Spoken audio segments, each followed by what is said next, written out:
അപ്പൊ നമ്മളിപ്പോ ഉള്ളത് ക്ലബ് ഷവായയിലാണ്. ഇവിടെ എറണാകുളത്ത് വന്നപ്പോഴേ റോഷ്നയോ പറഞ്ഞിട്ടുണ്ടായിരുന്നു അവിടെ എന്തായാലും പോകണം, അവിടുത്തെ ഫുഡ് ഭയങ്കര ഫേമസ് ആണ്, അവിടെ ഭയങ്കര ക്യൂവും തിരക്കും ഒക്കെ ആണെന്നാണ് അവർ പറഞ്ഞത്.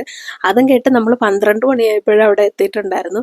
പക്ഷെ തിരക്കൊന്നും ഇല്ലായിരുന്നു, കാരണം നോമ്പല്ലേ, അതുകൊണ്ടാണ് അവിടെ തിരക്ക് കുറവായിരുന്നു. അപ്പം നമ്മൾ അവിടെ ചെന്നിട്ട് മസാല ഷവായയും പിന്നെ ഹണി അൽഫാമും പിന്നെ മലായ് ഇൻഫ്യൂസ്ഡ് ചിക്കനുമാണ് വാങ്ങിയിട്ടുണ്ടായിരുന്നത്. ഫുഡ് എല്ലാം അടിപൊളിയായിരുന്നു കേട്ടോ. ചിക്കനൊക്കെ ഭയങ്കര സോഫ്റ്റ് ആണ്, എല്ലാം ഒരു വെറൈറ്റി ടേസ്റ്റ് ആയിട്ടുണ്ട്.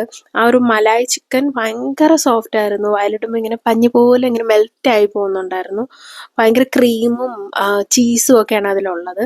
അപ്പം നമുക്കിങ്ങനെ മത്ത് പിടിക്കും അത് കഴിക്കുമ്പോൾ. പിന്നെ അടുത്തത് മസാല ഷവായ, അതൊരു പുളിയും എരിയൊക്കെ ചേർന്നിട്ടുള്ള ഒരു ടേസ്റ്റ് ആയിരുന്നു. അതിൻ്റെ ചിക്കനും ഭയങ്കര സോഫ്റ്റ് ആയിരുന്നു. പിന്നെ ഹണി അൽഫാം, അത് ചിക്കൻ അൽഫാം ആയതുകൊണ്ട് തന്നെ ഇച്ചിരി കട്ടിയൊക്കെ ഉണ്ടായിരുന്നു, പക്ഷെ അതും അടിപൊളിയായിരുന്നു. അപ്പം നമ്മളൊരു സൈഡ് ആയിട്ടുണ്ടായിരുന്നു. അപ്പം നിങ്ങൾ എന്തായാലും എറണാകുളത്ത് വരുവാണെങ്കിൽ ഇവിടെ എന്തായാലും വന്ന് നോക്കണേ. ബൈ.